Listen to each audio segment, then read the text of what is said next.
Here we go. Got my name in their mouth like some fat ass bitch. Man, this shit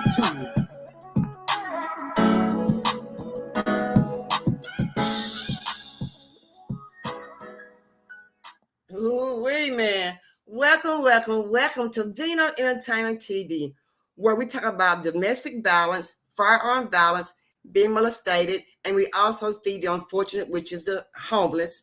And right now, we are asking for donation for men's clothing. It be chilly, it be cold here in Texas, but the weather's off and on. And a lot of my men are asking for men clothing. And y'all be hearing me say this all the time. I need men clothing. No matter the size, no matter if you worn them several times, if you still got good usage in them, please go ahead and donate them clothing because they can be still worn by someone else. Sometimes someone else's trash is someone else's treasure. I know we all have heard that several times, and which is a true. It's true. It's a really true statement. If you got shoes you're not wearing, or men's boots you're not wearing anymore, you got your new pair. You're gonna get. You want to give those away or throw them away. Don't throw them away. Just clean them up. Let me know. I can come by. I can pick them up in a nearby location with no problem. I have no problem with that. Just email me at VinoEntertainmentTV@gmail.com. And you can also hit me up on Facebook at Vino Entertainment TV. I'm there also on Facebook. I'm also on Instagram, Vino Entertainment TV. I'm also on Zoom, Vino Entertainment TV. I'm also on Twitter. I'm also on TikTok. So I am on a lot of the social media panels where you can contact me and let me know to come pick up those clothing. And y'all don't know how much I would really appreciate it for them. Hey, TT, baby, how you doing? TT said, hey. But y'all, I just want to come on. I'm not going to be very long today. I'm just going to come on here and just ask for some donations for the men clothing, socks, thermals, hoodies, beanies, stocking caps, scarves, coats, jackets, whatever you have, it's fine with me. And just like I said, just let me know. I'll be more than appreciated to get them to them young men's, and they are older men's as well. You can go back to some of my videos and look at some of my videos for Thanksgiving this year, last year. You'll see the men I'm talking about that are out there hanging out, needing clothing as well. I had TT here, just to be TT. She let us know about a lot of places that we're getting out firewood for the home and getting out firewood, and she had made plans where they can. People can go by pick it up yourself, or she would also go by pick up firewood and take it to people up on the bridges where they can also stay warm. So we are very loving, caring individual women over here, and individual people as well as subscribers or supporters. We have that here. We give that strength here. We got that strength where we show our love at the things that we do, and we have the offer to other people. And, with our kind heart, it would possibly make somebody else have a kind heart too. You know what I'm saying? So, that's just a little bit of part of life.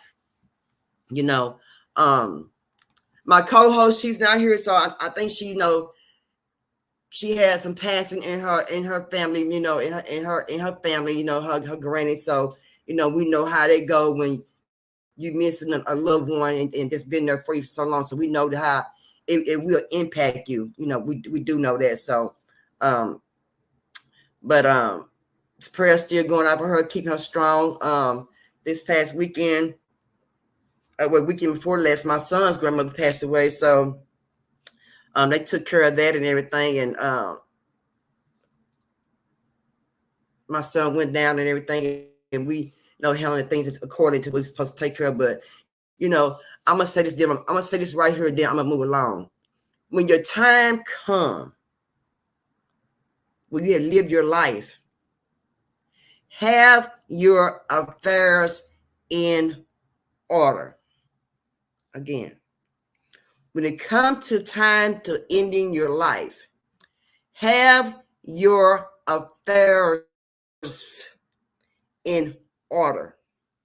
I don't care if it's a will, you don't write on a piece of paper, you don't record it, you don't voice record, you don't video record it. I don't care how you do it. You done told somebody the plans that you want in your family, in your family, but get your affairs. Again, get your affairs in order. It's not right to put stress on other people. Please get your affairs in order. Thank you, TT. Because you know, when you have your affairs in order, you don't know what you'll be putting on your family members. You don't know what tragic, what strength. I mean, you don't know how you break a person down when you don't have your affairs in order. I'm telling you. Thank you, TT. So, y'all know, I'm gonna get to this video first. Y'all know how up in California, you know, the homelessness is real bad, as well as the homeless is real bad there. And people, it's so bad where people are sleeping in caves, underground caves. That's just how bad it has gotten for the American people. You know, and I said this before, I'm going to say it again today. The people who are up there in the White House, who are the president and the vice president, they've been there for the last 4 years and have not did diddly squat for the homeless and homelessness. Matter of fact, they even haven't gotten worse than what they was before those people came to the White House. Now that it's time to vote, you didn't hear me. I said, now since it's time to vote, you see her all out in public waving like she's what you call it? Homecoming queen. She out there waving, carrying on. She done practiced this wave so long. She done practiced this smile so long. It just coming for her. It comes real easy. See, now she's coming out. Now he's coming out to say that he's giving so many millions of dollars. He's gonna spread it all over the United States to everybody where homelessness and homeless is being bad right now. It's going on really bad. So I don't care who you vote for, just make sure when you vote, they have everybody's intentions to be in goodwill, because we know they said that they had good intentions for us, but as time went on these last couple of years, hey Tori, baby, we have been in hell. We have been in hell. And I'm gonna drop this little knowledge on you, and then I'm gonna go to my video. Today I was on the timeline, and it said 12 million, not one, not 2, 3, 4, 5, 6, 7, 12 million chickens was deceased because it was a fire. Now, as I can remember, Perp got pretty good memory. She get on down to it. A couple years back, you know, when the pandemic came, C-19 came, over 3,000 cows died, passed away, and alive. So now, when that happened, you have to remember the beef came high. I mean, that meat was so doggone high. That meat was so high you couldn't hardly eat a hamburger meat. It was so high. Now, it's the chickens. 12 million chickens. Do you know how many chickens that it could feed each person? 12 million? And we already wondering how many chickens come about. Chickens don't have chickens every day. They go through a process of having chickens, you know. But yeah, so if you have to go out there and start buying some chicken now, by all means necessary, because, you know, when things happen far upstate, it starts falling on down to your state and on down to the south. So if you need to start preparing yourself to start getting your chicken now by the bags or by the bundles or whatever, that's what you need to do, because I'm telling you, it's going to be a fact, because those chickens were deceased and caught on fire, and you best believe that chicken going to be so high, the breast, success, 2 pieces of breast, going to be every bit of $10, $10.50, $10.98. So I'm telling y'all, please, you're going to do the shopping right, Get out my chair. Doing the shopping, sorry. In the shopping for some chicken, you better get it now. I'm telling you, because look here. I'm sorry, y'all. That doggone cat can stay in my chair. Lord have mercy. Let me get onto this video. Let me get onto this video, y'all.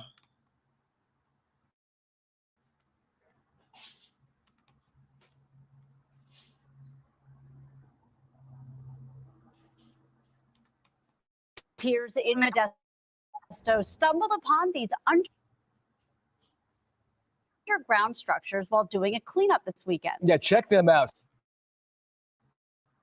CBS 13's Toria Badak is in Modesto with a closer look inside the caves. They're causing some big-time concerns.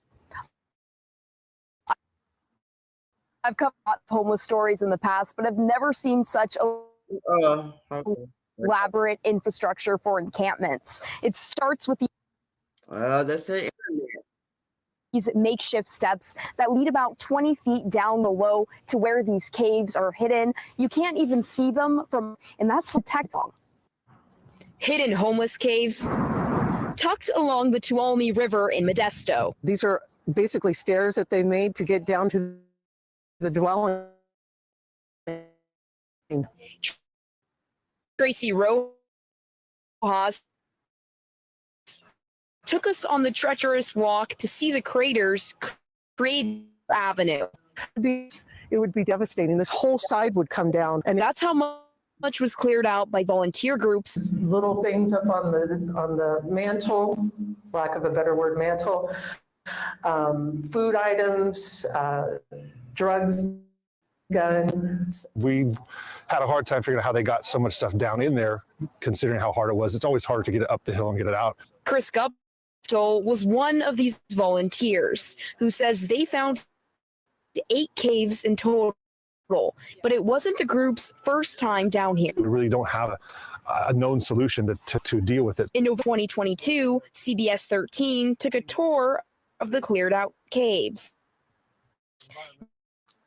Nowhere near as elaborate as they are now. You can cook or bottles and things like that hang down. Painted pictures and Needs to be done to stop this from happening. Well, I think we need more emphasis on the homeless. I mean, they're at the point where you can see, Tori, that they're desperate. we asked Modesto police and the city what's being done to prevent people from coming back to cave camp.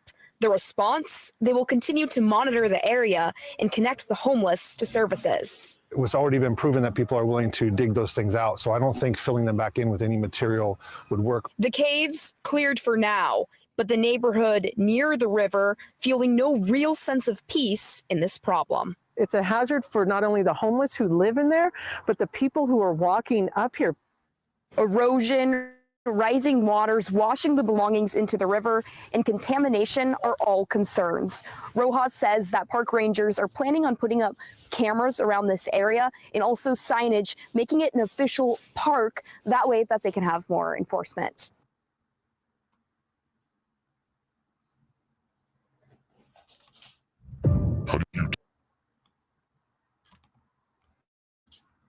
Wow. Now, you know it's bad. It's bad when they go to the next alternative thing is to what? The cave. You know what I'm saying? The cave. You know, yeah, TT, lots of chickens. Yeah, lots of, just a lot of chicken, TT. Yes, ma'am. A lot of chicken. And I hate that. You know, it's going to be rough, y'all. So I'm telling y'all, you know, you need to do some shopping now for your chicken or whatever, for your meats or whatever. You need to get it, bag it up, put it in the freezer. Hey, Leggin, baby, how you doing? Put it in the freezer and get ready for what's going to be coming to you next. I'm telling y'all, because it's going to be rough. And it's going, and you know when I think it's going to hit? This is February, around April and May. That's when it might hit. Around April and May. That's what I think. Yeah, April and May. That's when I think it might hit. That's what I think. So y'all make sure y'all keep an eye on your meat, on your prices. You ain't ready to buy no chicken just yet. Just keep an eye on the prices. Make sure you don't get too above, too high, where you just can't enjoy the prices. You can't pay the prices of the chicken. But you did hear that chickens, 12 million, was destroyed by fire. So y'all make sure y'all keep that on hand and understand that. Let's see here. Let's see. Let me get on down here. Before let's see. Let me just sneak in this preview of Elmo that I got of hers, and she just really trying to put her music out. If y'all could just go, check Elmo out. She's coming to be an upcoming star, a young queen, and she on her job. Let's check out her sneak preview. Trying to turn me to a snake.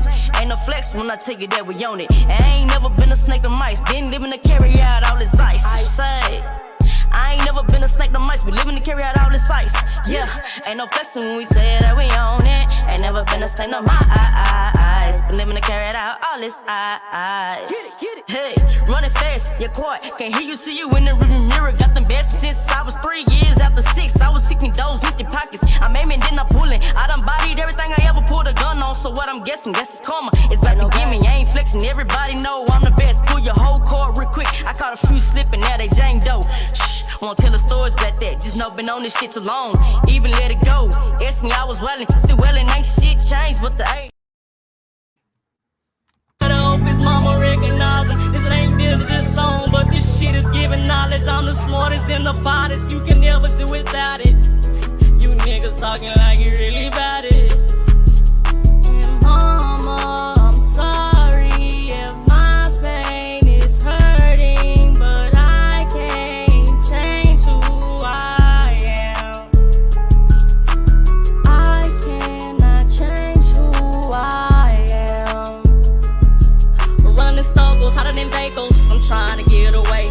These people chasing me every single day. I'm trying to stack this paper right, and I get jammed up every night. And now I'm back up on the blizzy. Now these niggas wanna catch me, kidnap my soul. That's what the devil really trying to do to me. He crazy if he think that I'ma let him step up over me. No weapon formed against me shall prosper. I'm moving wiser. Have you ever looked up in my face and lied to me? I gave them chance after chance and they just changed on me. Remember when my mama said she was gonna pray for me? Long nights in that cell, I couldn't get no sleep. Closed doors, silent tears. The pain I feel is unreal. If things don't change, then I will. Y'all, I'm telling y'all, that girl, boy, hey, that girl got something right there. Yeah, Ligon, yeah. Let's go, let's get it. Hey, y'all know that young girl got something. That's a young queen coming into making. Young Elmo got it going on. And I swear, y'all, if y'all got a platform, y'all more than welcome to play it on her platform, on y'all platform, because she is coming out. And when she come out, y'all, it's gonna be popping. And I'm more than I'm make sure I can push her as much as I can push that young lady, because she got it, y'all. She got it. She got it. She got it. But let's check out this one lady. I feel kind of bad. I you just don't never know what people go through and how they disregard your merchandise. No matter how much merchandise you got, if it's just 1 or 2 items, it's yours and you value what you got. You know what I'm saying? And there's just common sense for anybody. And then I'm trying to find stuff that I need for the dogs, and I left so much stuff in there. They literally just took my whole life. I had that money for about 3 years, trying to figure out what to do next. I called 311, and they didn't give me much information. They said they put me on a waiting list or something for a shelter they have in the South area. I think they said I could keep both dogs. That's the problem too. I have 2 dogs. So, but it was just shocking. I had no idea they were coming at all. And I wish they would have just at least given me a day. You know what I mean? I don't understand why they did it like that. You know what I mean? I heard of them doing it like that, but I didn't think they really would do it like that, but they did. And it seemed like they only towed like three or four motorhomes over there, but I'm pretty sure I'm not the only one that was registered, so I don't know how they were picking and choosing, but he was adamant about taking mine for whatever reason. It was so horrible. And I couldn't get anything out of the motorhome. Oh, it was just, it's so messed up how they did it. And then the workers are just watching me, try to talk to the code enforcement and try to, negotiate if I could keep it. And then that left me with no time to go get anything out of it. So it was horrible. And then I didn't get to talk to a community service worker either because I was, in the midst of everything. So I didn't get to talk to one of them, and it's really just put me in a real deep depression, but I'm just trying to stay as positive as I can, but it's really, really hard. It really is. And I'm staying with somebody that doesn't have a situation where I really can stay, so it's a day-by-day thing right now. It really is. It's really hard. I understand there's laws and rules and all that. I get all that, but, why not just help people register their, instead of taking them and taking everything they have, why not help them try to do that rather than have me on the sidewalk. I have thought about the things I would have gotten. Photo albums, I didn't get pictures, stuff I can't replace. Sentimental things like my Bible since I was a kid, just stuff that will never ever be replaced. And it's just beyond hurtful. It's devastating. It hurts so bad.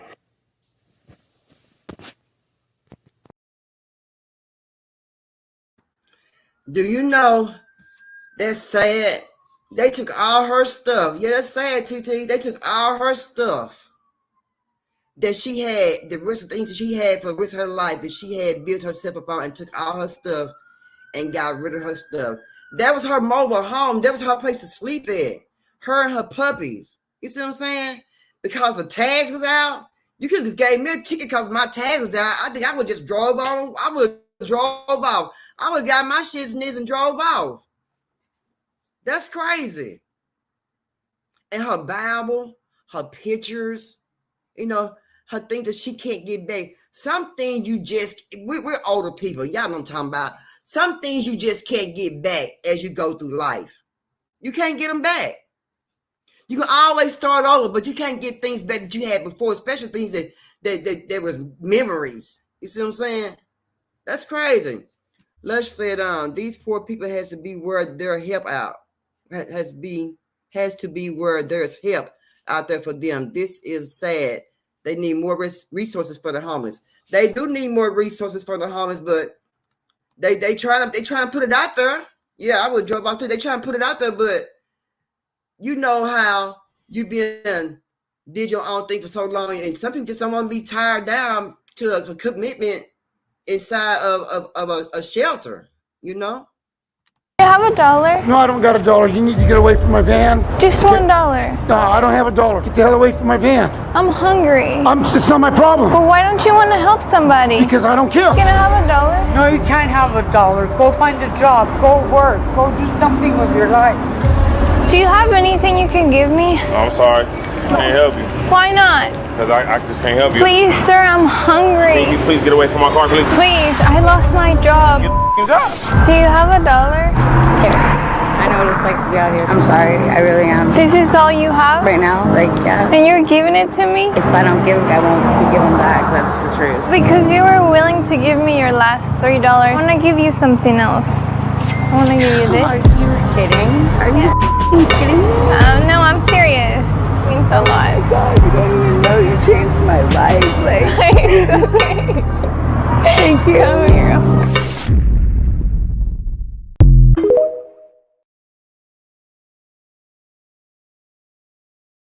Now, see, you just never know. You just never know. You don't know what position people got put in to see if they can get help. You know what I'm saying? It's crazy. Yeah, TT, it's hard to start over. It ain't easy starting all over again. People don't understand that. Y'all are adults. Y'all know exactly what I'm saying when I say it's not hard. It's hard starting over again, and you just can't get certain things back. It's just certain things you just can't get back in life. And pictures, your mama pictures, your dad pictures, your loved ones who gone away, the obituaries and things like that. Those things you can't never get back. And somebody come along and take yourself away, all you got for your whole life. That was that lady's whole life.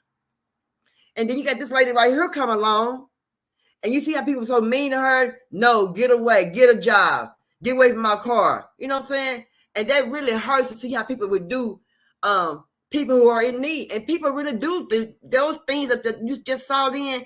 People really do act like idiots. Teacher said, you don't never know who you're helping. It just may be a millionaire trying to give back to you, but testing how kind you are. Amen.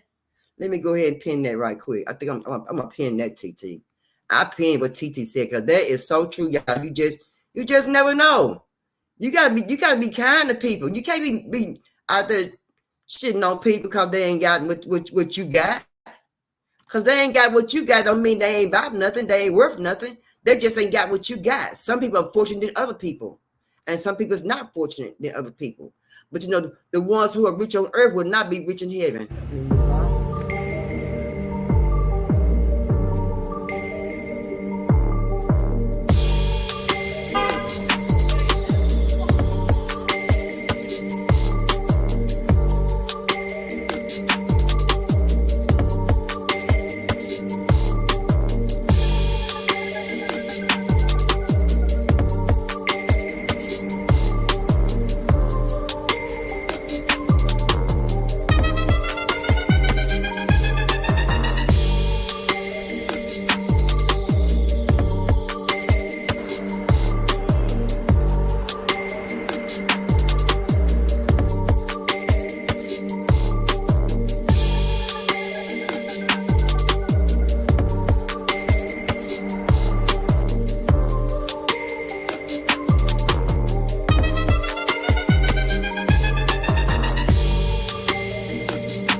And that's sad.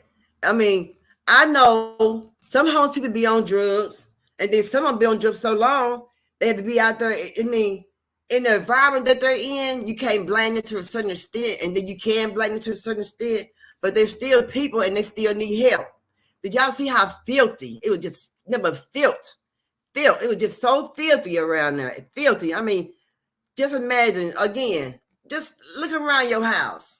Look around your apartment, your condo, your trailer, whatever you got is yours. But just look around and just be thankful for what you got. I don't care if it's just a mattress, an air mattress, electric stove, electric heater, but it's yours though. This belongs to you. It's yours. It's yours.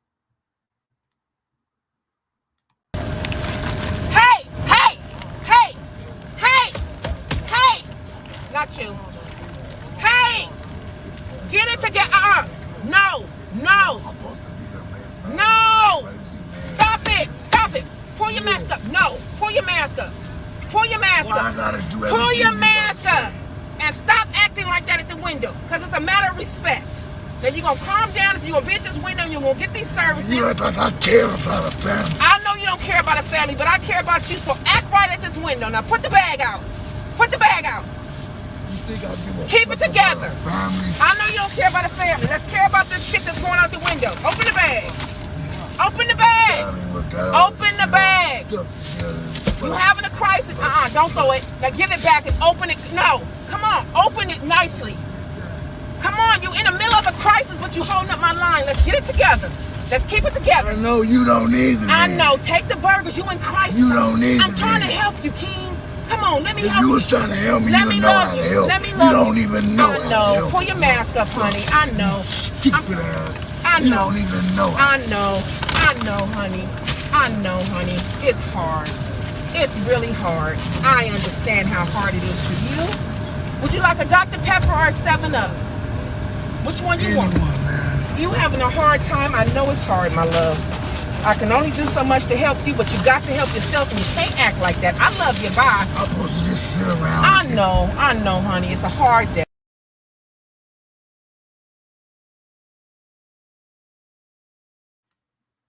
Now that man was ungrateful. Man, you right. Y'all, TT, Boss Bitch Leg, and Tori, y'all see how ungrateful that man was?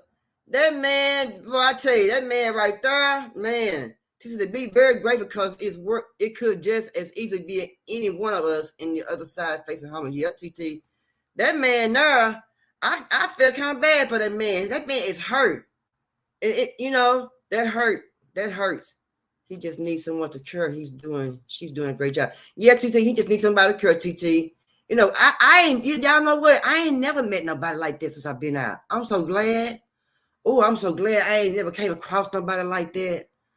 I never came across nobody like that was ungrateful. And that man, he was evil. He was sad. It was something wrong. That needs some kind of, he already got an intervention by being homeless. It's an intervention right there. But then the way you act so ugly, you trying to get help. When you're trying to get help, you're supposed to be at mercy of people. Be thankful, grateful for whatever you get. I don't know what he had going on that day, but that's not how you're supposed to act when you need somebody help. When you out there on your own, you ain't doing nothing. Okay, TT. Golly. I'll drop it to you. It's my mom. Let me drop it. All right, Gabriel and Jimena. How you guys been? Good. Been all right. Pretty good? That's good, man. So I noticed you're getting a little bit bigger, Jimena. Mm-hmm. What's going on? Have you been to the doctor? Mm-hmm. Yeah? What did they tell you? That I'm good. The baby's good, healthy, and I'm having twins. You're having twins? Mm-hmm. I was like, fuck, no shit. That's crazy, man. What are you gonna do with it? Are you gonna give it up for adoption or give it to your family, or? I'm gonna keep it. You're gonna keep it? Mm-hmm. Do you know what the genders are? Boys. They're 2 boys? Yeah. Mm-hmm. Double the trouble. Man. Double the trouble. So, what have you guys been doing? Have you guys been looking into any shelters or anything like that? Mm-hmm. Yeah, we're getting our stuff together. Looking at the one on 32nd Street in Van Buren, the U-Mom. Yeah. Mm-hmm. And what did they tell you guys? Did they have you like on a waiting list, or what's going on? Yeah, they do. We have to go back tomorrow to the fucking housing hub right there. What do you do, like, to register? Like, what do you have to do? What's the process? You have to go over there and apply, like an application, like a paperwork, Do you have to have insurance and all that? No. You just need your ID and everything. A kid. Yeah, because that one's a shelter for fucking children. Yeah, no, like parents with like kids. You have to have kids to get in there. Okay. And it has to be a woman. So is this your first kid, or is Yeah. this gonna be your first kids, or? Okay. Did you guys get recognized from the last interview that you guys did? Yeah. Actually, just had someone mention it like a couple days ago. Did your family members reach out to you guys? Yeah, but what's it called? I just got out of the hospital. I was in the hospital for 8 weeks. Yeah. Yeah. What happened to you? I got hit by a semi truck. That's crazy. How did that happen?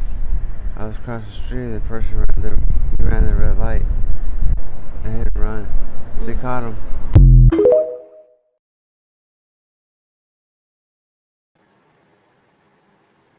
Dang, that was sad. He got hit. Oh my. What's going on, TT? Hey, Perk. Hey, how you doing?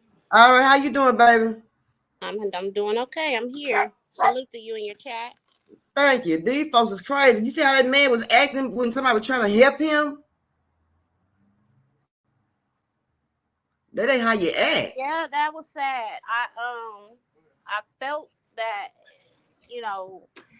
that hurt, in him, because what I think is a lot of these people, they lose hope. Yeah. And it's not too often they come across people like that lady, people like you, people who are just out volunteering and doing the community work to give back and give them some hope. It's not too often that they come across somebody that care enough so it comes off as anger, but it's really hurt. Yeah. And, especially for those that are lost in their addiction and, aren't used to sobriety and working and living amongst society, it's a struggle. Yeah, it is, TT. But, as humans, as Christians, as, people, people of God, we're supposed to be compassionate. We're supposed to show love to those people, that are less fortunate. We're supposed to be out doing the work that God would do, if he was here doing it himself. We supposed to be servants. That's right. That's right. And that's one thing that I truly love about you and your channel and your mission, because, you are a living, breathing proof that a person can go out and be compassionate and be selfless and give back, take your time and your energy and your money and, your time and to give back to somebody that's in need. Yeah. Yeah. And when people try to help other people, people should be thankful and not be mean to the one who's trying to help you. You see what I'm saying? And it's crazy. And it's sad to see that you see pregnant women out there on the street too with nowhere to stay. You see what I'm saying? What I'm saying? And no care for no care for the baby and stuff, and you're not supposed to be pregnant out there in the streets, you know what I'm talking about? And you ain't getting the right proper help there. Just wondering if she's getting adequate prenatal care, if she's eating enough throughout the day, she's getting enough fluids, is she warm enough? I mean, those are just the things. I mean, as women, we know how our body goes through those major changes during pregnancy, but could you imagine having to be out on the street going through that? It's hard. I know it's hard. Then you out there trying to raise a little baby. I mean, when she has a baby, what my thing is, where's your next move? Where you gonna go to next? 9 times out of 10, when she checks into the hospital, they're gonna ask her for proof of residence, or an insurance card or something. And, she may not be able to provide that, and unfortunately, those babies are going to go into the system. God, dog. I mean, they ask you those questions when you go to the hospital. Are you safe at home? Do you have adequate shelter? Or do you have running water, electricity, gas, and heat? They're going to ask those questions. Wow. Isn't that something? Because, for one, she's a baby herself. She's a teenager. Yeah. And what's so bad, TT, it's a lot of teenagers, young adults out there living with nowhere to live. There's a lot of young teenagers out there in the street living like there's nowhere to go. I mean, they got into their mom, their parents, but I don't understand why there are a lot of teenagers out there in the streets like that. I mean, I know your parents ain't gonna put up with certain stuff. You get to run. My house is my house. You go by my rules, or you get out. You know how. But I'm not surprised. You know what I'm saying? It's a lot of young people. I'm not surprised because this the generation that are technically teenagers now are facing a lot of adversities within their households. You know what I'm saying? A lot of them are being made to grow up fast. They may have drug addicted mothers and fathers. They may have children themselves. They may be forced out early. It may be due to financial. It may be due to drug addiction. It may be due to violence. You know what I'm saying? Within the home, we don't know, but I do know that a lot of them are, trying to grow up earlier than their time, and they're finding themselves just lost out here.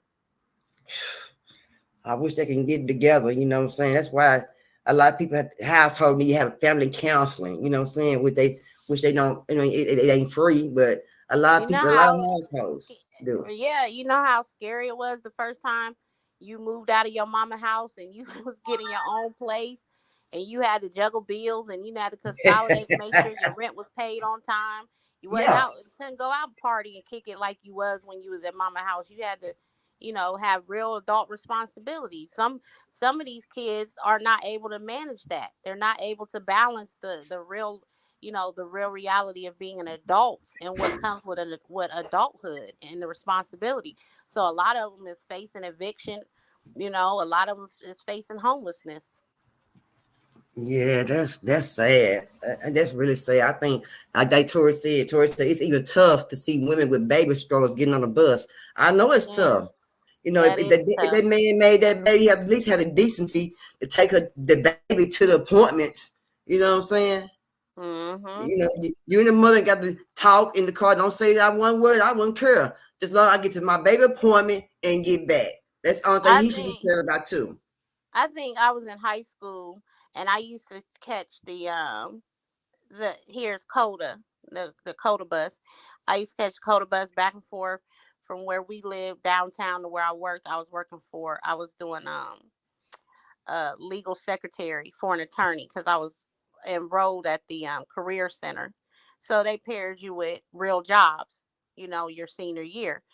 And I mean, there were girls my age on that bus, one baby in one arm, another baby in the other arm, and a baby in the belly. Going downtown to go get their food stamps, their benefits, and stuff like that. It's like, what path did you take in life that made you feel like you should just be popping out baby after baby? What I'm saying? Yeah. And then what's happening at home? What's the structure like? Because a lot of this starts at home and rearing. You know what I'm saying?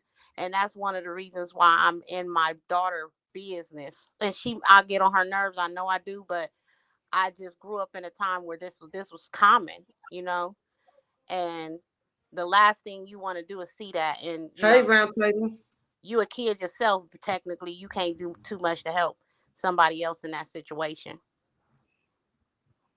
You sure right, TT. You're right. And that's sad, like I said, if a man get a woman pregnant, at least not for the baby be out there in the heat or in the cold on a bus stop, at least he can do is take the mother to her appointments, prenatal, when baby small. I would, get all the shots and, all things like that. That's what he can at least do. Help her get her a car. If you don't want to do that, help her get a car.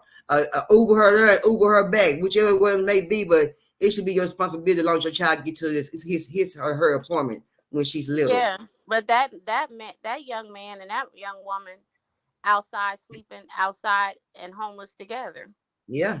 And they're honestly looking for each other for comfort or looking at each other for, to be each other's support system. And this like, y'all kids, go back home. Yeah, little kids.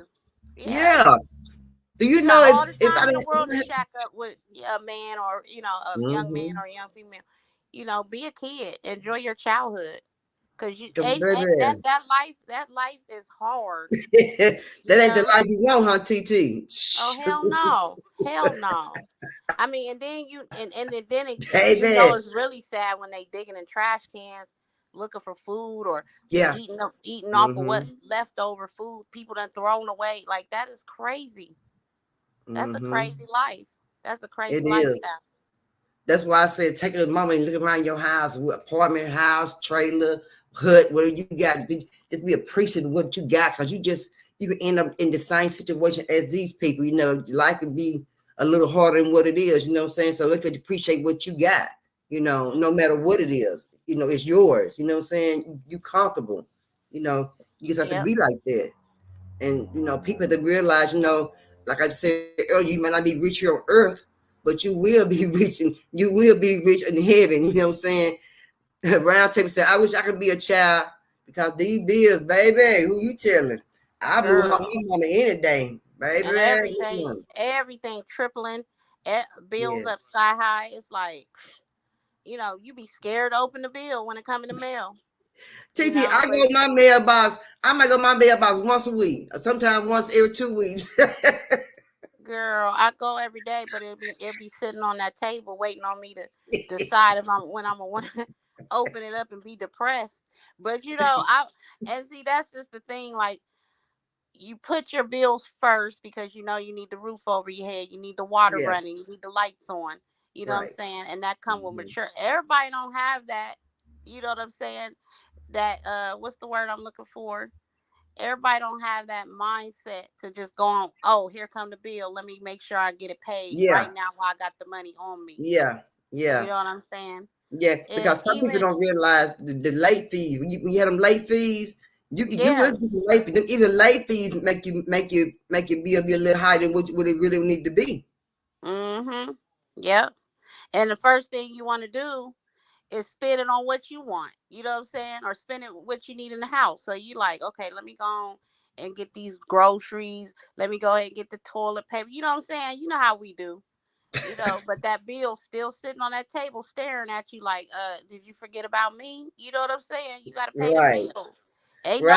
The rent man ain't gonna give a damn about you needing no toilet paper. Shit. So he ain't gonna care. All he know is his money, his presidents is what he want in his hand. The round table said, I moved to pay $100 for 8 days of light service. What? Lord, that's a lot. Ain't that a lot? One like, I don't want your light service. But that's how they do. That stuff will have you wanting to go buy a bunch of candles, child. Never turn on not one light on that. I mean, for real, because 8 days. Yeah, 8 days. What the hell have you ain't did nothing in 8 days? Right. You know what I'm saying? Unless y'all watching every single day, all night, partying up in that camp for 8 days for $100. Girl, you want to see me mad and cussing folk out? Leave some lights burning in the daytime. I promise you, I'm waking the whole house up. Who the hell left a light on in the sun providing light? And that's free. Right. I'll be up. Yeah. Girl. And then the round table said that they was never at home. God, I believe it. You ain't never home because you at work. You know what I'm saying? Yeah. Like, come on, they doing us dirty out here. Right. Who at home using my bills? Who using my bills when I'm at work? Somebody in my house. Let me get some cameras up in there and see what the hell going on. For my bills to be this high. Yeah, it's terrible. Hold on, TT. This video posted on social media of a man spraying water at a homeless woman in San Francisco on Montgomery Street in the Jackson Square area is sparking outrage and backlash. The man is art gallery owner Collier Gwynn. He tells me the video shows only part of what happened. How I snapped. And that I apologize for tremendously. That's not myself. Gwynn says the homeless woman first showed up in the area 2 weeks ago. He says he allowed her to sleep in his doorway for 4 days. Gwynn and other area business owners tell me they called police multiple times over her disruptive behavior and that they tried to get her help, but that she refused to leave and refused services. Pulling her hair, screaming, yelling. She's psychotic. She's hallucinating. Monday morning, Gwynn says he was cleaning the street with a hose and repeatedly asked her to move and became frustrated when she refused. I asked him if he was sorry his actions were caught on video or that he thought what he did was wrong. I'm totally sorry that I reacted where I tried to move her and did so in a way that was, not the right way. The notion of anybody treating another human being like that on our streets is just gut-wrenching and horrible. Supervisor Aaron Peskin represents that district. He says the homeless woman is known to authorities and neighbors both here in this area and nearby North Beach. I've been in touch with the police. As far as I'm concerned, this is assault. The front door of Gwynn's business was broken. He says it happened Tuesday afternoon and that it was backlash for spraying water on the homeless woman. He says 3 men he doesn't know came to confront him. They smashed the window. I'm not surprised. I understand people get outraged when they see things like that. Supervisor Peskin tells me police are investigating this matter. He says Gwynn should face consequences for his actions. A fire department spokesman says a crisis response team on routine patrol was able to engage the homeless woman, which resulted in her accepting city services. In San Francisco, Amber Lee, KTVU, Fox 2 News. Those people in California, they mean as hell, ain't they? Ooh, Lord. Yeah, they mean. Yeah, they are. Yes, he can get sued for that. Mm-hmm. spraying her all in the face with the water hose. Like, that's terrible. But TT, it make you wonder if he got caught then, how many times he did that before to somebody else though? Because you see how he was very comfortable. He was real comfortable doing it. So it make you wonder how many times have he really did that to people? But this time he just got caught. The other times he never got caught doing it. Right. We don't know. We don't know. It was just probably just this time to get caught. Dang. That's mean. And that's very, very hateful. You know, if people don't want to leave, that's what the police is for. That's what the 911 button is for. That's what you pay you pay taxes because you got a business right there. So you could either pick your phone and call the police department to come out there. How about trying to ask nicely then, you know, and go out there and offer her some help? You know what I'm saying? Try that. But they said he let her stay in his hall in the walkway or something like that for like 4 days. I understand, but is that all you can do? You know what I'm saying? You, a business owner, you could have just made some calls and been like, find her somewhere to go safe, see if she could get picked up. I mean, it's other ways to handle a situation. Yeah. But I bet you done that before because he was really, really comfortable. So they wasn't his first rodeo of spraying somebody because the way he just sat there was on, just popped up, just spraying her like he just spraying his front yard, like he's just spraying his grass in the front yard, watering his grass in the front yard. The way he was just standing, like, it'd be soaked out the wild. I'll be through in a few minutes. The way he was just soaking her down, and she had to just fight in the water, like she just water fight. Bless her heart. Crazy. He said she was water fight. Yes, she was water fight.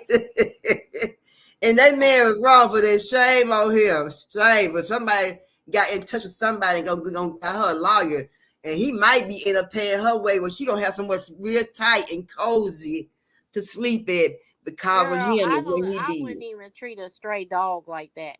Me neither, TT. I wouldn't want nobody spraying me. I mean, like I said, people are just. That's just this world we live in, though. I mean, it's getting evil and evil, more evil and evil by the day. It's getting scary and scary. I mean, man, look, say.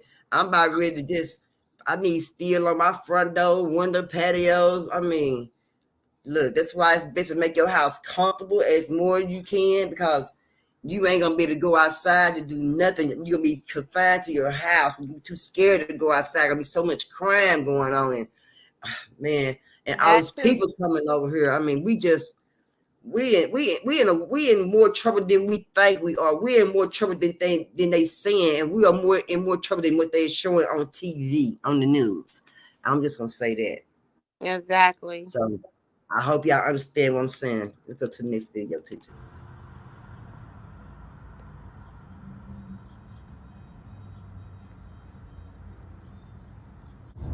Oh, today I'm with Zeta. Zeta, how old are you?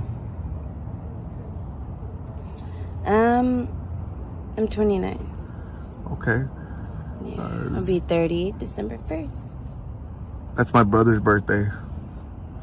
So you look a lot younger. You have a youthful looking face, Zeta. How long have you been out here in the streets, Zeta?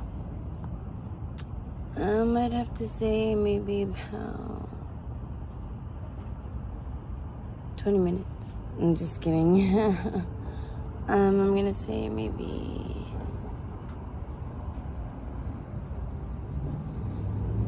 2.5, 3 years. Collectively over my whole life, I'd probably say like I've been homeless like 10 years. 10 years? Is that through 7 years? Is that like a dysfunctional family, issues at home?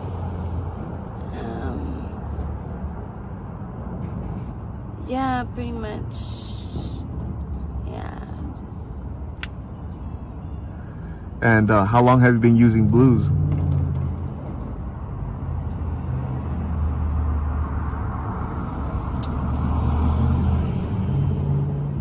Who says I use blues? You don't use any substances at all? Maybe I do, maybe I don't, but who said I did? Okay. Yeah, nobody. Wait. What is this really? Look, now I'm sus. You feeling like you might be a little sus to me right now. Oh yeah, nah. Like I mentioned earlier, I have a YouTube channel where I try to create prevention through awareness by you sharing your story of how you ended up out here and letting people know the dangers of blues. You could actually save somebody's life. So so do you have family? Do they know that you're out here, Zeta? Yes, they really do. They really do. They know I'm out here.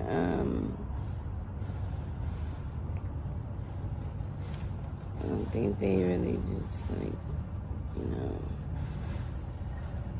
care too much.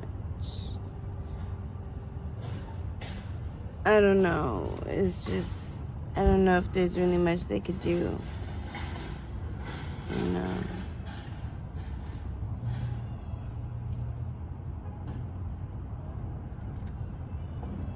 To help with your addiction, is that something you have to be willing to help yourself with? Yeah, and it's been plenty of times that I've like kicked it. You know what I mean? Definitely kicked my habit. Stay clean.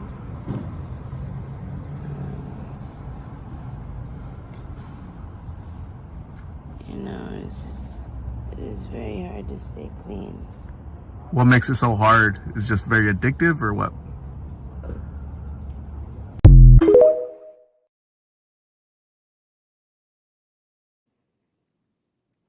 So, TT, would you say that people would use more drugs when they be out in the streets being homeless or being worried about so many things, or the teenagers use more drugs when they at home with their parents, or somewhere in the vicinity along there when they just be out?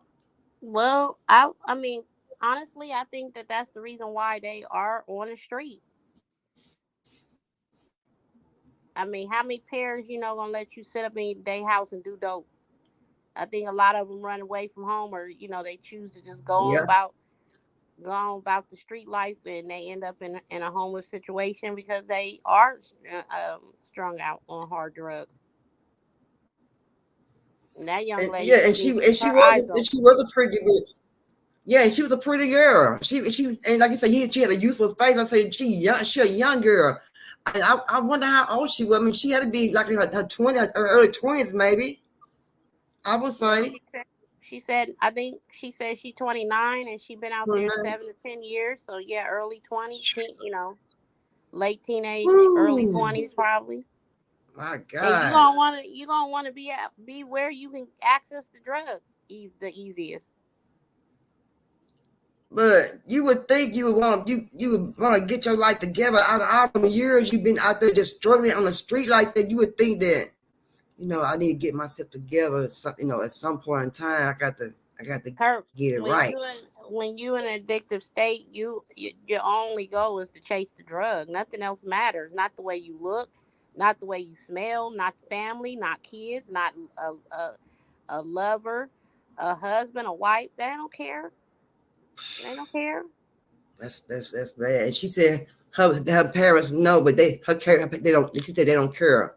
They don't care about what she's doing. I guess we don't know. We don't know if they care or not. Yeah. But it's hard for us to say any woman that bear a child, that they don't care about their kid. It's hard for a person. It's hard for me to believe a person to just say I don't care about their kid because you had that kid. You know what I mean? You raised that kid, so it's hard for me to think that a parent would say they don't care nothing about their kid. Not to tell on my business, but personally, I just went through a horrible situation with a loved one, and I honestly, when they out there, it's like it's out of your control. But do you sleep at night comfortably? No, because you're constantly thinking. Every time you hear a siren, you're wondering, is it that loved one gone in the ambulance, or have they found them in an abandoned house, or have they, you know what I'm saying? There's so many different thoughts and feelings come along with that. It's hard being a relative or a close loved one to someone with an addictive trait. that's Yeah. battling an addiction. And, you know, over time, you have to use a lot of strength. You have to constantly stay in prayer, you know, but you can't enable. You can't enable. Yeah. And I know that sounds mean. Well, you should be taking them in. I can't compromise my lifestyle. Right. Because Right. you living and dealing within sobriety. You have to be functional. You know what I'm Right. saying? And this Mhm. person is choosing not to. So you can't, you know, you got to pray. Yeah. You Yeah. got to lean on God. You got to lean on faith. And nobody gets help unless they want to. Yeah. Yeah. But with being homeless and on drugs, that's a bad. That's a terrible combination. Being homeless, Yeah. on drugs, and pregnant. That's even worse. You see what I'm saying? Then being on drugs, pregnant, homeless, and then you got kids too coming. Sorry, that all I that's a couldn't even combination. imagine, because me carrying a baby, that's a once in a lifetime situation. Hell, my whole life fell apart and everything was wrong every single day. So you know what I'm saying? Like, Yeah. I can't imagine that. I couldn't imagine that. So I mean, I hope that as far as the young lady we just saw and the young couple Yeah. before them and everybody you pretty much showed on the clips tonight, I hope that they seek some help and they find, you know, somebody there's somebody out there that will reach them and, you know, show them that they do matter Yeah. enough to where Yeah. they will want to get the help, change their life. Yeah. I hope, like you said, when she go to the hospital and have that baby, you know, they probably can find her somewhere to go. Not take a baby, just find her somewhere to put her somewhere, you know, an apartment or something like, Well, you know, something.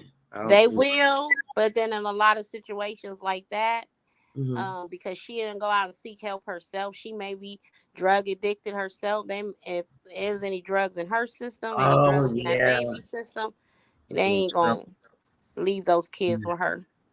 Oh Lord, have mercy. Let's go to the next video, Lord. Oh my God. Here. Oh Lord, I am so. You look like you could use something cold to drink. Oh shit. What could I do for you today other than a cold drink? Let me think for a second. What's one of your favorite things to eat? I'll go get it for you. Ooh, really? Well, and I gotta get. Look. You need another pair of shoes. I'm gonna just get you a pair of Avias or something. Avias are the ones I like. Socks? Yeah. Just a low one. I need a sun hat. Probably some sunscreen. Some of that emergency vitamins. Oh, I know what I love. Tell me. Oh God. What is it? Yeah, but it's chicken. What is it? Have you ever had Popeyes? Popeyes is cool. Oh man, I love Popeyes. What do you want? How about a breast and 2 thighs? Oh, you know what I want to try? It's got like a frozen lemon. And that would be great.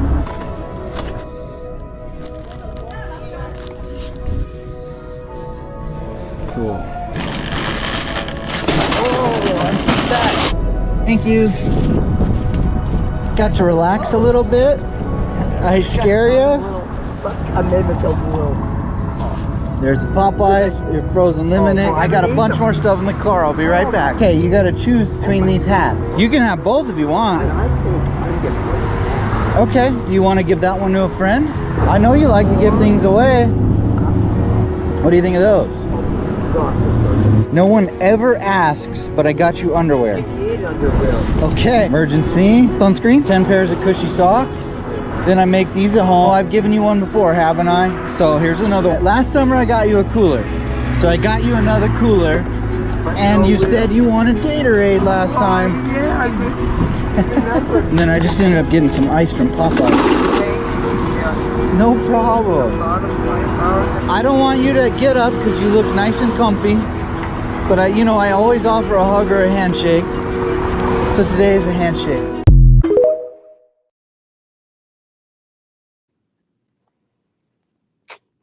Shoot, perp. Yeah. It's wet stuff. It's wet stuff coming out my eyes and stuff. What's going on? She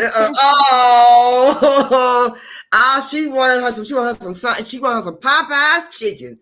Babe, I would buy Bless her out. her. She wanted, girl, look at her. She wanted lemonade. They ain't asking for the world. I mean, she right where she at, you know, camped out on the lawn. She just wanted a little shade, something cold to drink, some chicken. Who don't like no Popeyes chicken? Right. She wants some that good old lemonade. She wants some lemonade and you know, I was taking my dad to one of his assessments yesterday, and I was coming off the exit ramp, and a homeless man was standing on the side, and he's had like all his clothes scattered there. And I switched lanes so I could get up close to him, and I gave him $3. It's the only cash that I had on me. And yeah, that was nice. He said, "God bless you," and I said, "No, God bless you." And he said, "God bless the both of us," and I said, "Amen." And I just pulled off. But I'm always stopping, and you know, I'm trying to give firewood this winter and stuff. But I'm always stopping and giving somebody change, or you know. You know, give them a phone number to a shelter that may have some space for them. You know? Yeah. I mean, it's just the little things, you know. But at least that woman was able to smile that day. She sure would, huh? She needed that sunscreen bad. Woo! Yeah, she burning up out there. Yeah, she just burning up. Let's go to the next video right quick. Yeah, my name's Gerald. How old are you, Gerald? Hey, man, I'm 41. Man, I've been locked up my whole life. I'm trying to change, you know what I mean? I'm trying to do good.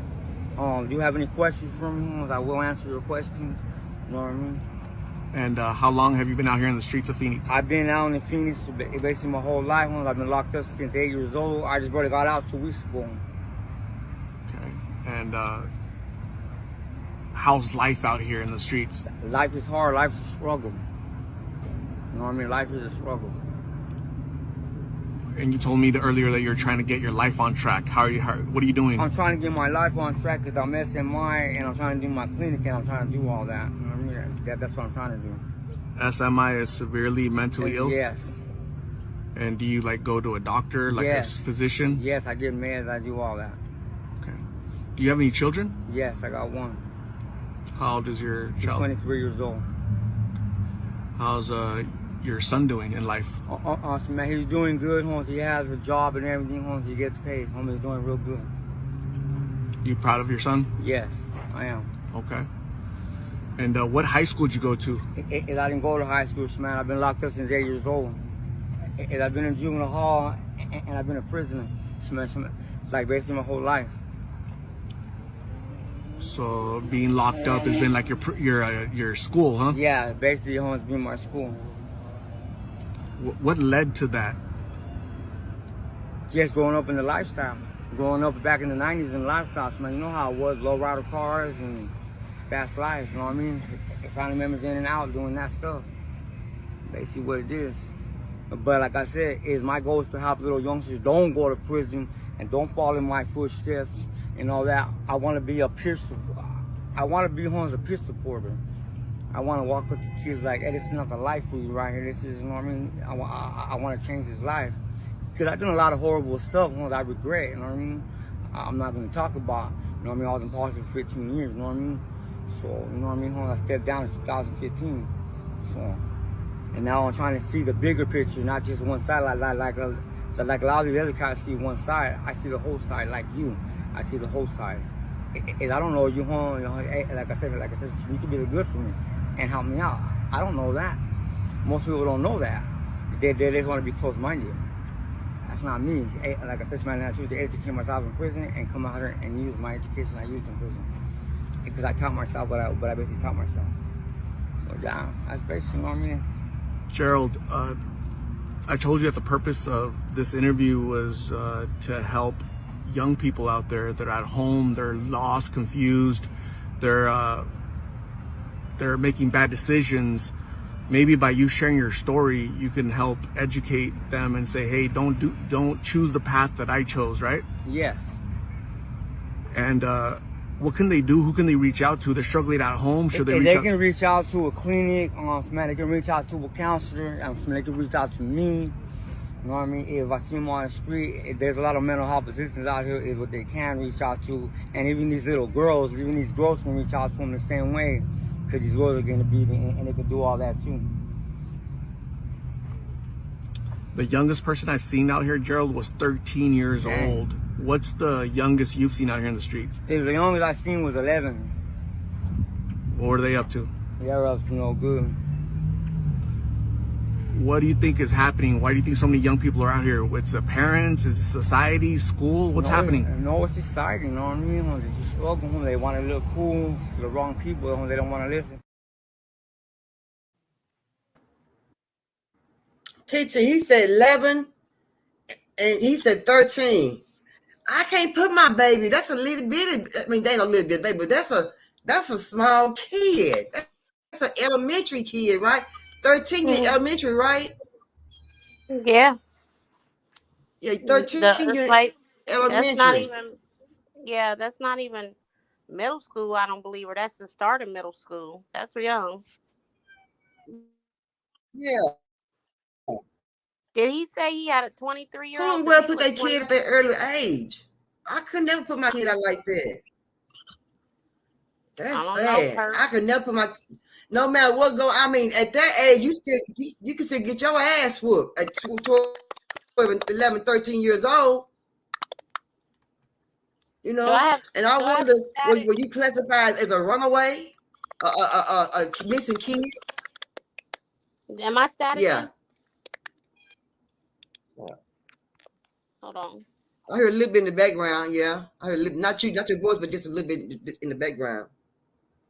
But yeah, there's no way, y'all, I could put my kid out at 11, 13 years old. I couldn't. I just couldn't. Let me jump down and come back up if I can, because I hear too much static. Okay. All right. 11, 13 years old. But y'all know that's still, you can get your butt whooped at 11, 13 years old. You're going to run away to the streets. This is make 11-year-old. What do 11-year-old know to go hang out? You know, what, how they know where to go?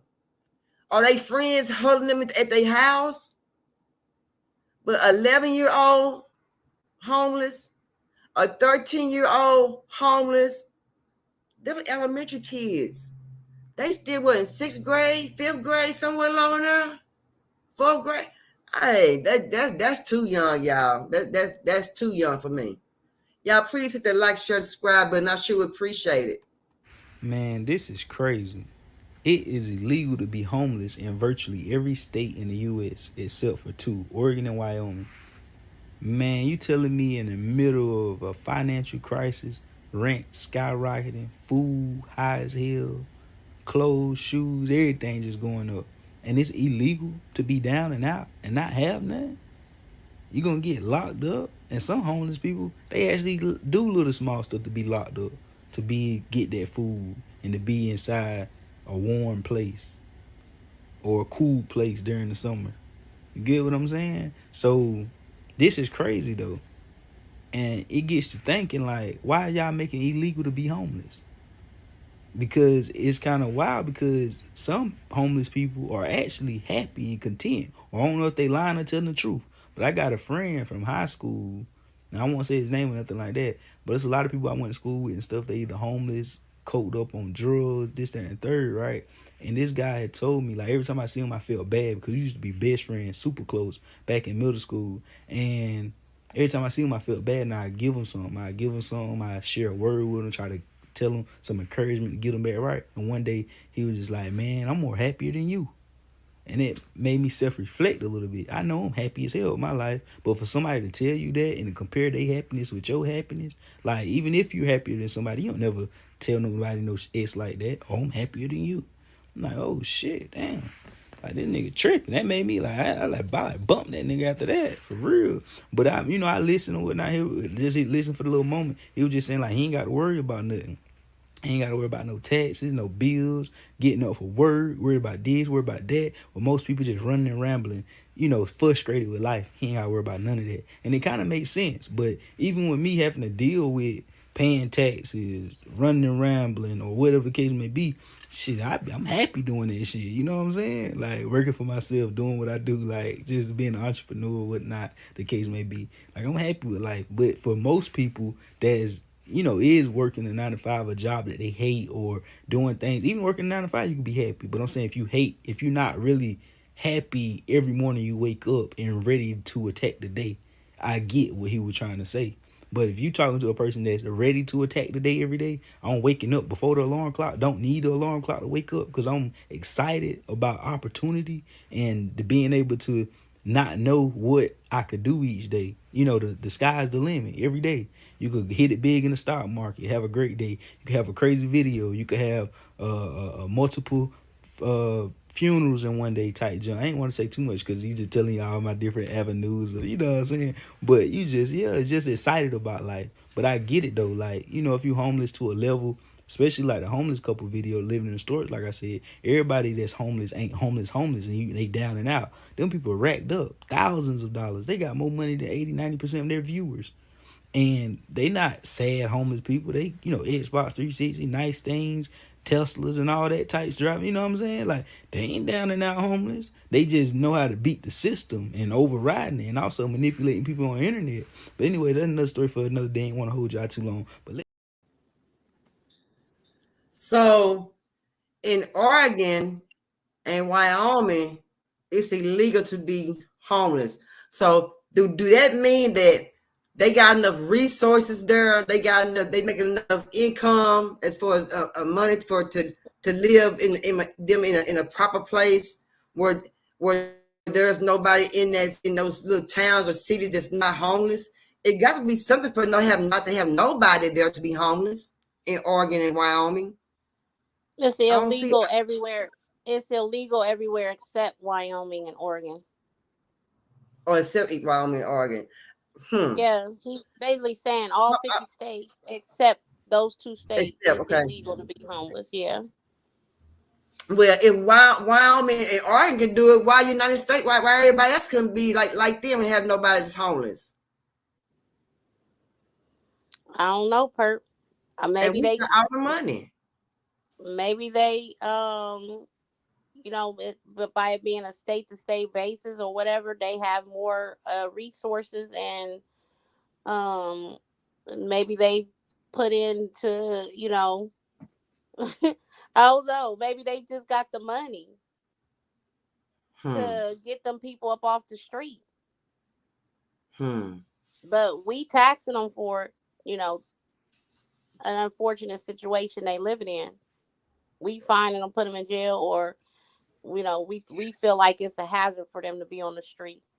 Right. And the states we live in, rather, not us not trying to say we as in us personally, but you know what I'm saying. They say it's a health problem too when you're homeless. And I imagine it is a health problem. I'm sure it's a health problem when you're homeless. I'm sure it is. The homeless communities, right? They tend to all gather around each other in those specific communities. Like, they'll live under viaducts, bridges, caves. They got Tent City. They got what's the one in California? Skid Row. Yeah, there's a lot of disease and infestation amongst those communities. The biggest one being hepatitis, because a lot of them sharing needles, HIV, anything communicable that can be easily spread. Yeah, that's true. That's sad. And a lot of them are not seeking adequate health care because that's not the goal. You know what I'm saying? When you out there living on the street, them people give up on themselves, like I said earlier. Yeah. So the hope is to clean up those communities, but do we have enough people doing that? I don't think so. Instead of it diminishing, it's growing. The homeless communities are growing larger. Right. I was gonna say it's 2 perps.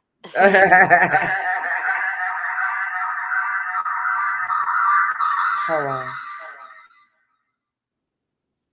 Well, that was evil. A scary laugh. But yeah, you know what I'm saying, because I did do some study on the homeless situation, just in the state that I live in. Mm. You know, and as I said, I do have a loved one, a close loved one who's in the situation, but I do know that, you know, when homeless shelters are filled to capacity, they tell you just go find somewhere warm and safe, like not on the side of the highway, somewhere like that. You know, instead of building more shelters, they just tell you to go home and just find somewhere safe. Come and check back in with us and see if we have open space. Yep, that's the reality.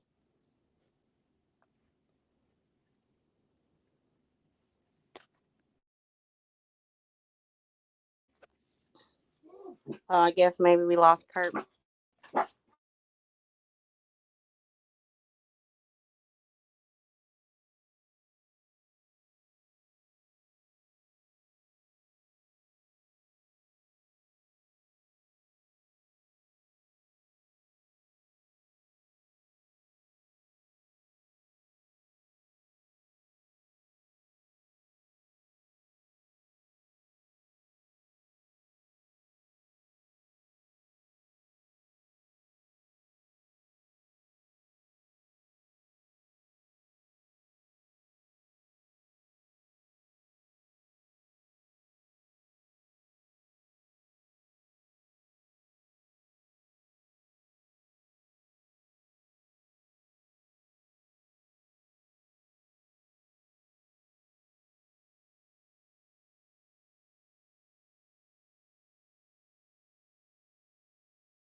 Okay, there I go.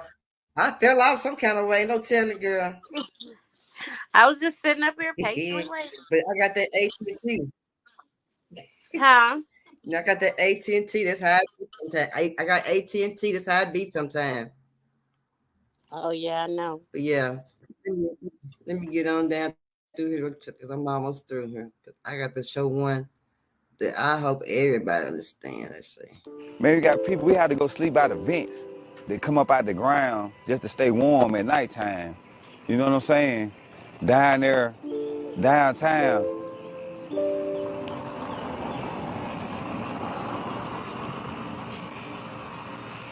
Them people stick together, man. Stay warm. Body heat. You know, might don't even know them. You know what I'm saying? Be woman, man. Man, we'll lay together, man. Might be about 10 of us. You know what I'm saying? Together, just to stay warm. And them people be so, them people got a humble spirit, man. Them God-chosen people, though, man. Because they don't complain about their situation. You know what I'm saying? They don't complain about it, man. They be grateful and thankful, man. Even through in the midst of it, man. You know what I'm saying? I don't even know them people, man. Them people, like, us, put their life on the line for somebody out there, man. If they know you out there, that's how I know God be in the mix of it, man. They gon' help you, man. If you thirsty and they got something to drink, man, they'll give it to you. They ain't even gotta know you. Like, people out here, they got money that's comfortable, man. They won't even do that, man. You know what I'm saying? Be like, man, I ain't gonna give you, them people give you their last something to eat. They ain't even ate nothing, man. They'll be willing to split it with you. Don't even know you, man. You know what I'm saying? They got a blanket. You ain't there. Get up the blanket with them. If you cold, you know what I'm saying? They ain't gonna even trip, man. They not. Yeah.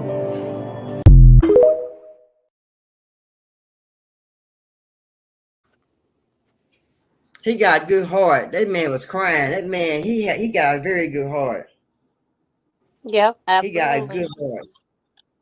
I And he mean, and he recognized right. he recognized the struggle, and he definitely is thanking God, you know, putting God in, you know, his affirmations of what he's going through. So he is definitely an example of what we would hope everybody that's in a homeless situation would, you know, would be going through. But Yeah, yeah. you But know, see, what don't kill you can only make you stronger.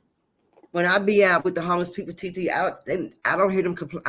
I see they problem, but I don't hear them complain. They might be saying, "I'm so glad to see you. I know I was gonna get my next meal from stuff like that," but they don't never say that. I don't hear them complain. I don't hear Right. the complaints. You know, I'm not here. I don't hear none of that. I don't hear no bickering. I don't hear none of that. Yeah, But I because know the it's there. things that we complain about in life and take for granted, that is nothing to them. You know what I'm saying? They're grateful for the small things, piece of bread they grateful for. You ever ask a homeless person, how you doing? How you holding up? I'm just thankful to be alive. Yep. You know, They do say that. Yeah. every day they get a second chance to just be alive is a blessing to them and is enough for them to be, you know, to sustain. Right. And I'm be over here complaining and carry on. You better sit down somewhere, perp. Yeah, that's why when I start to complain now, I stop myself. Right. I thank you, God, for what I have, because I don't even have to have that. You know what I'm saying? Mm-hmm. So Mm-hmm. I don't find myself complaining too much. I do have my moments, but I'm so grateful and humbled by the blessings that I have in my life. What's there to complain about? Yeah. Yeah. I could be out looking for my worse. next meal. Right. I could be Yeah. out looking for my next meal, and I got a child. You know what I'm saying? That's right. Yeah. Yeah. You know, I'm still in my mind just trying to figure out how 11-year-old gonna be homeless, how a 13-year-old kid gonna be homeless, and I just don't understand how them little kids, 13 and 11, you know, I can't figure that out nowhere in my mind. I'm still bothered by that a little bit. I don't understand that. You know, well, I'm not surprised. I'm not surprised at all with the missing person rate being what it is. And this is 2024. I mean, we go back 10 years, it was high. You know, but these kids are running away from home. They're being lured away from home. Somebody, an older adult or older kid is getting them strung out on drugs. It happens. And little kids, such like 11, 13 years old, they do get strung out on drugs because of other people. You know, that's definitely what happened. Yeah, you heard the guy. He said they think it's cool. They want to be popular. They think it's going to get, you know what I'm saying? People going to like them more. You know, society, social media, all of that got them thinking it should be a certain way. Go out, be grown, be, you know, it's a party. Life ain't nothing but a big party. You know what I'm saying? Leading them to the streets. Leading to the streets. Think it's fun. Then you get out there, they want to go home. And then, you know, that person or that grown up ain't going to let them go home, or, you know, just it's sad. It just. Or they in foster care. They running away from foster care. They running away from abuse, you know. Yeah. The list goes on and on. We hear these stories. We know what it is. They just need a kind soul, somebody that care enough to come and save them. Save them from themselves, basically. Yeah, that's what it is, TT. That's what it is. Hold on. I would sleep in or behind the dumpster when I was homeless. You can see that there is actual space back there. So you can make yourself a safe little place to sleep. You can find a dumpster site that has it actually fenced in like this. At night, you can't actually see back there, and the place of business should be closed, so it's safer to sleep behind and inside those gated areas. But if you get caught, you can get arrested for trespassing. There is another place that I would sleep. If you look here, there's actually a bed. Where would I get clothes? They have these collection boxes all over the place. So what we would do is we would go and we'd check for overflow. There would be just bags of clothing and blankets left down and around the boxes. You even see There's an actual sports coat. You take it to a river or stream and rinse it off, let it dry. Now look, shoes tucked inside that little tiny hole. Getting a cart is amazing, right? There's a cart right there. It's basically like a suitcase on wheels. Here at a KFC parking lot where I personally had gotten lots of food for free. Now, if you could find a dumpster by a fast food joint, and they will throw away food at the end of the business day that they can't serve the next morning. And I bet you there's food in there that I could eat if I needed to.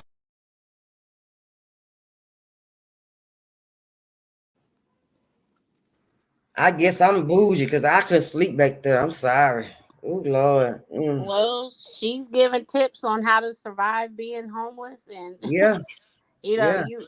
you look at that like, wow, you know what I'm saying? Like she's showing you how to eat out of a dumpster, How to how to survive. use the Yeah. shopping cart to, push your belongings around, how to Yeah. go in And how you get your clothes out the donation. So that's where you getting their clothes from, out the donation box. Okay. Okay. But possibly, yeah. yeah. But over where I be at over there, I don't see donation boxes over there. I don't see those over there.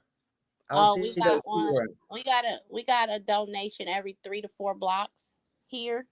Oh, okay. And every thrift store has a donation box on the outside of their building. So they're very common here. They're everywhere. And then, I mean, when it comes to furniture, you know how people just throw that out.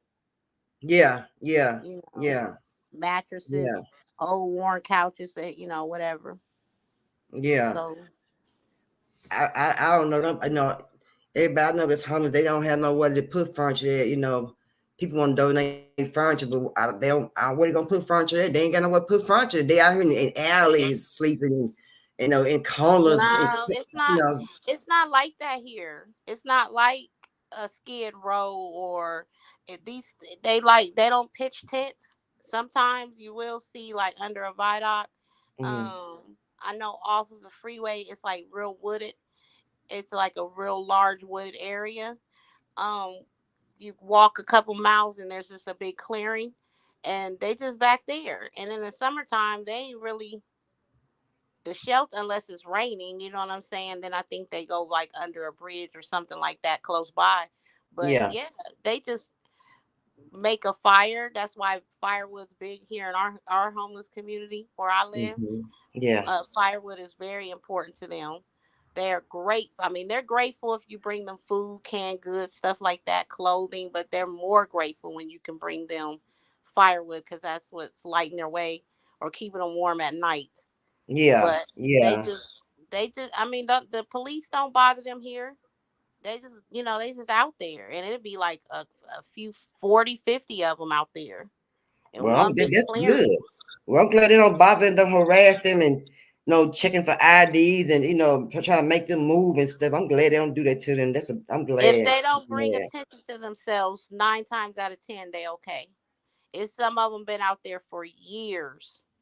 Have been out there for years. So I don't know, maybe it's different here than it is in Texas, but you're not gonna catch too many homeless people laying out on the sidewalks. You know what I'm saying? If you're out in the open, you're bringing attention to yourself, so they find little duck off spots. Ah, Yeah. And see, yeah. I started going out with my aunt and maybe like 11, 12 when she was handing out firewood and canned goods and stuff.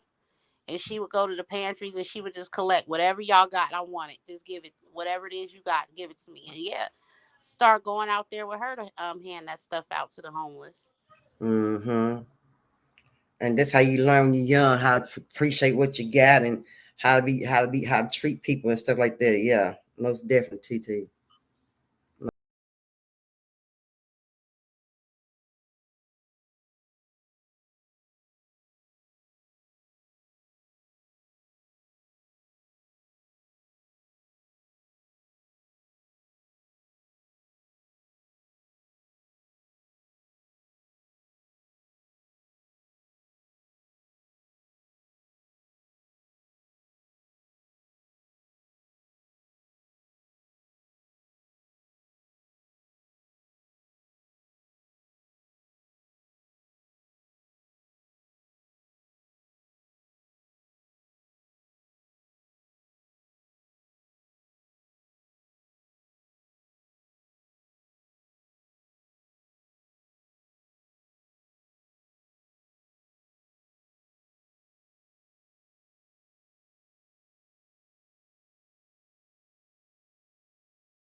the jam back in the day. I think it's still jamming.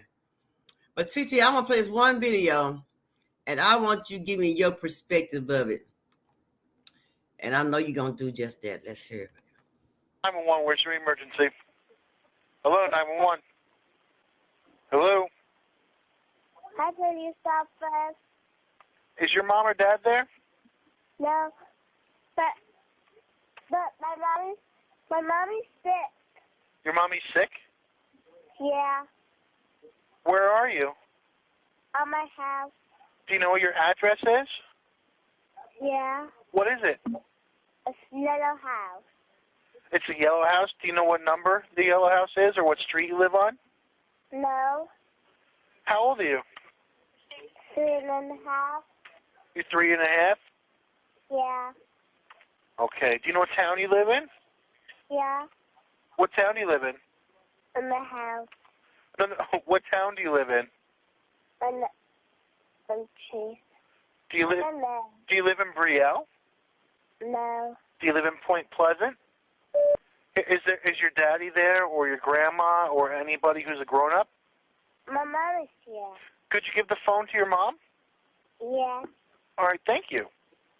yeah, cause take the money. Yeah, take the please. Hello? Hey, my mom is not saying hello. She's what? And not saying hi. She's not saying hi? Is your mommy awake? Hi. Her eyes are closed? Yeah, Okay. Is she the only one there with you? yeah, And there's no other grown-ups there? no, that's mommy. And your mommy won't wake up? Yeah, Can you try and wake her up? okay. Mommy, wake up, mommy. Wake up. Say hi to the police, mommy. Hello? Hello? She say hi to you. Hello, Mitch? My mom just say hi to you. What's your name, sweetheart? Samantha. Your name is Samantha? Yes. Okay. Your mommy says hi? Yeah. Okay, Samantha. Now, is your mommy trying to take a nap, or what was she doing before your mommy went to sleep? She was just up in her bed? Were there any other people there with her? Was she in her bed alone, or with other people? She's not sleeping with no one, but she's sleeping with me. I can't. What was that, Samantha? But my mom is not sleeping with nobody, but her sleeping with me. Okay. That's good. Samantha, do you know how to read? No. No? Okay. Could you come over? Can I what? Could you come over? I'll try and have one of my friends come over and help you, okay, Samantha? Okay. All right. I'm going to get somebody out there. Do you know what your mommy's cell phone number is? Yeah. What is your mommy's cell phone number?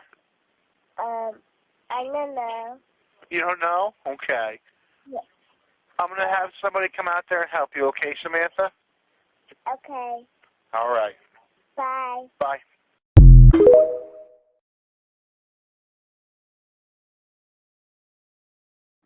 So TT, you're a young mother. Okay. When I had my son, the first thing I taught him was my name. I taught him when he's about 5 years old. I taught him my name. I taught him the address, and I showed him how to do when he was at home. I showed him how to dial 911. First thing we did was we did a 911 trial call. When I called 911, I let the lady know I was doing a 911 call. I was showing my son how to make a phone call, so if anything happened in here at the household, he knew how to dial 911. I just let the operator know that. But that little girl did a great job on giving them so much information. But did you hear her say this one thing? My mom said, "Don't trust nobody but me." Did you hear her say that? Yep. So what would you have done a little different? Would you have done anything different than what she was taught to do? But she was taught to dial 911 that her mama wasn't breathing and wasn't moving. So what would you have done differently as far as if you would did anything differently. I mean, honestly, for her to be 3 and just for her to be able to comprehend as much as she did a good job. I mean, she dialed the number. She alerted the police that something was wrong with her mom, that, you know, she's asleep, she's not waking up, she's sick, whatever it is that, you know, she had going on. She possibly saved her mother's life. Yeah. So I wouldn't have changed anything. You know, just let them know the basics, even as young as they are. As soon as they're able to talk, you know, let them know what, you know, reaching out to get some help is. Yeah, they said that her mother was okay and everything. I read the comments that she was okay, but I think as you said, she did a wonderful job giving her teaching her that. So that means that she was teaching her what to do if anything happened, you know. And that's something that all parents need to do, is teach their kid how to dial 911. If they old enough to know, leave a piece of mail out so they can know what address where they live at, because you'd be surprised what kids 10, 15, 16 years old don't even know the damn address. Right. Absolutely. You know? At least know the town or city they live in. Yeah. And luckily 911 could trace a call and, you know, get all that information. But yeah, she did a great job. Great. Yeah. They sit in a yellow. They said they sit in a yellow house. Yeah, her family should be really proud of her. She did a really good job. Proud. She did a great job. So y'all, you know, I played it so y'all can know that, you know, sometimes our life do depend on our kids. Sometimes, you know, you just never know when we gonna need our kids. Like when we never know when they gonna need us. You see what I'm saying? So it go hand in hand. So I always teach your kid what your address is, your name, you know, phone number. They can remember it, you know. Anything, the next door neighbor, you know what I'm saying? Just anything, you see what I'm saying? And that really counts to saving somebody's life when you're in a baby at home by yourself. You see what I'm saying? So that can make a big difference at home if something happened when you're there, and if your elderly mother there or father there, he can always call, make that phone call, dial 911. 911 is the first number they should always learn, along with your phone number. You see what I'm saying? And another tip, I've said it several different times, either on your panel or mine, but another tip to teach children, whenever they're in danger, whenever you may be in danger and they're able to get away, if they can run out of the house, teach them to yell fire. Because people are more or less going to turn around and look if somebody's yelling fire. You know, where's the fire? Is my stuff on fire? You know, that'll catch the attention of people quicker, and you know, possibly help a child out in a situation as well. Right. You're right, Tori. You're right. She did great action, the proper action. Yeah. But Perp, great she show. I'm gonna go ahead and jump down. I think really good. Yeah. Sure. Thank you. You're welcome. I'm glad I was able to come up and listen to some of these video clips with you. Very informative. And keep doing what you're doing. Keep striving. Keep helping out in the community. Just, you know, no matter how much support you're getting, at least you're being a support to somebody else. And that's really all that matters. Oh, yeah. Thank you very much, Titi. I sure appreciate it. You're welcome. I'll see everybody later. Bless you. Okay. Love you. Love you too. Yep.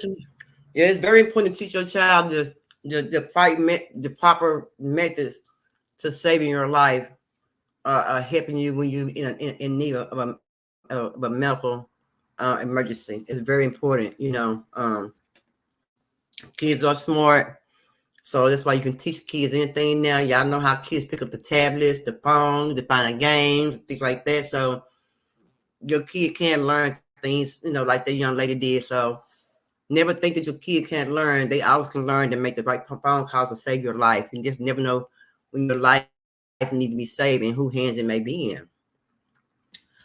And y'all, please, if you got any men clothing, let me know. You can email me at VinoEntertainmentTV@gmail.com. You can contact me on Zoom. You can contact me on Facebook, Twitter, and TikTok and Instagram. And let me know if you have any kind of clothes you want to give away for men's. I really, really would appreciate it because yeah, it's very hard to find clothing for men's.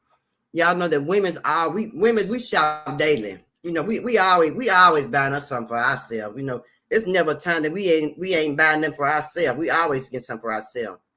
So we're not asking for the women, but if you are the wives or girlfriends who buy your boyfriend clothing or your husband clothing, and you know just exactly, you know, he don't need those too small, those too little. He can get a pair of these right here. He can use a pair of these right here. So if you can, I really would appreciate if you just go ahead and just donate that.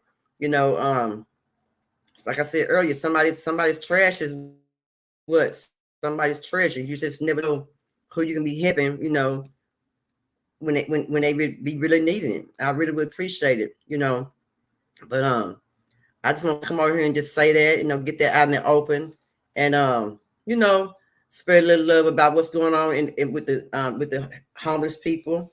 You know how they can definitely can use some help. You know, with that and everything, and with what they need out there, you know, in the atmosphere and everything. And also, you have to remember that Skid Row also needs some help. And California is the main place where they're needing a lot of help. California need a lot of help there. They do. California is overwhelmed with homelessness. You know what I'm saying? And with a lot of young folks. So most of the videos we did, I found out they were mostly from California. You know, and where they need the help at is in California. You know, and that's, you know, that's crazy. But what can we do? But anyway. Y'all, please go hit that like, share, subscribe button. Titi put that for me. I sure appreciate it, y'all. And let people know that I'm over here spreading awareness on domestic violence, firearm violence, molestation. I'm feeding the unfortunate. You know, and time to time we do ask for donations to feed the unfortunate when I go out in the communities. And you can always donate at Vino Entertainment TV, and that's capital V. Or you can always send something through Walmart pickup. Curbside at 9301 Forest Lane. That's Dallas, Texas 75243. Just let me know. I can pick things up there. You know, pick a curbside or a pickup, you know, for the cookout that I will be doing for the unfortunate. But anyway, y'all, I sure appreciate it. It's been a good night. And hey, Valentine's Day tomorrow. Y'all get y'all candy. Hey, laugh, talk, cut it up, have fun, do all that tomorrow. I'm telling y'all, that's the best way to go. But anyway, y'all know my motto. How the hell you gonna love somebody when you don't love yourself? Peace. Moving slowly through the yard, through my mind. I feel you watching.